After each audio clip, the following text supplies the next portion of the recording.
that allow me to do my ministry.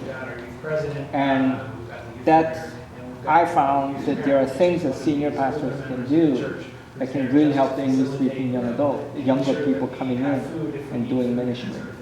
And when parents complain, well, he doesn't understand Korean culture very well and so on, and pastor's response was, he's not supposed to. He's here for young people, so stay out of his way.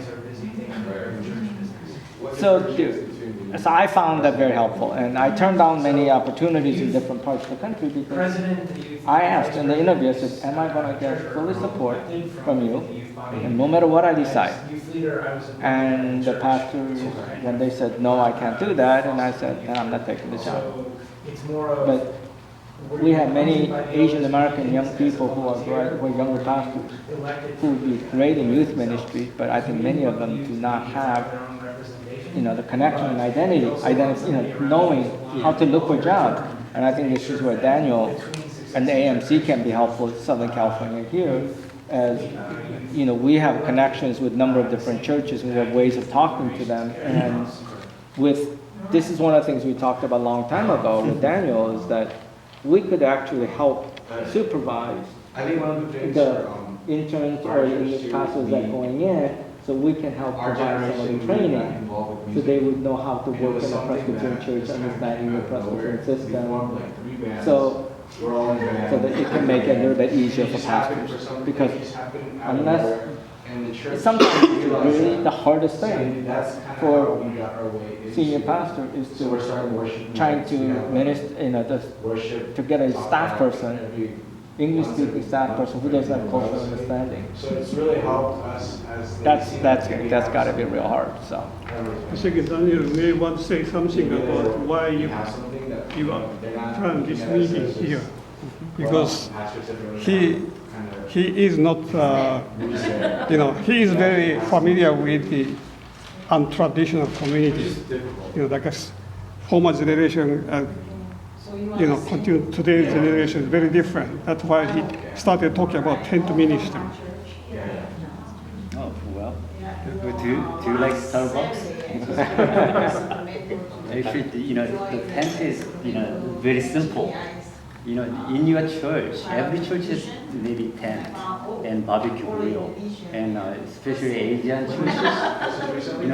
Do you have fellowship to worship service, lunch? Or like snacks, coffee in the morning, you already have all those. But what's the difference between tent and your church ministry? Just think about that. You have this coffee, but what is Starbucks difference between Starbucks coffee and your church coffee?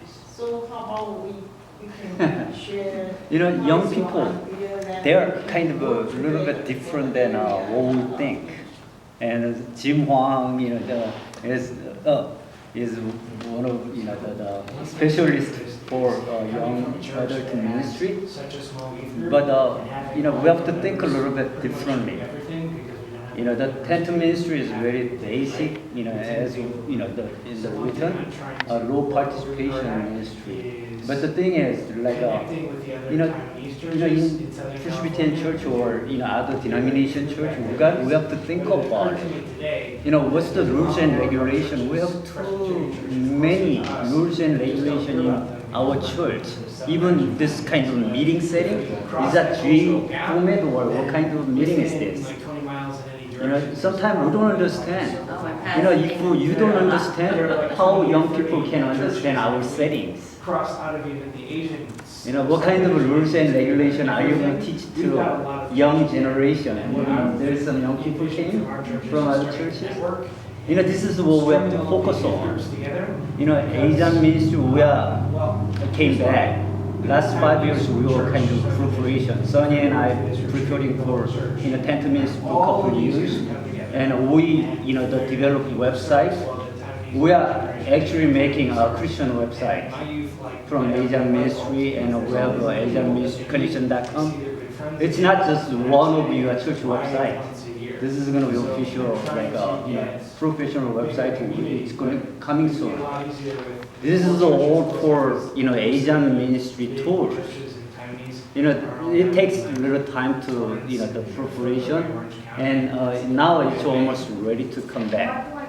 So today I would like to, the show, what's the next generation ministry for, and what kind of strategy we are trying to approach to the young people. It's very basic, Pastor, I forgot your name. Paul? Okay. We talked about tent about a month ago. We had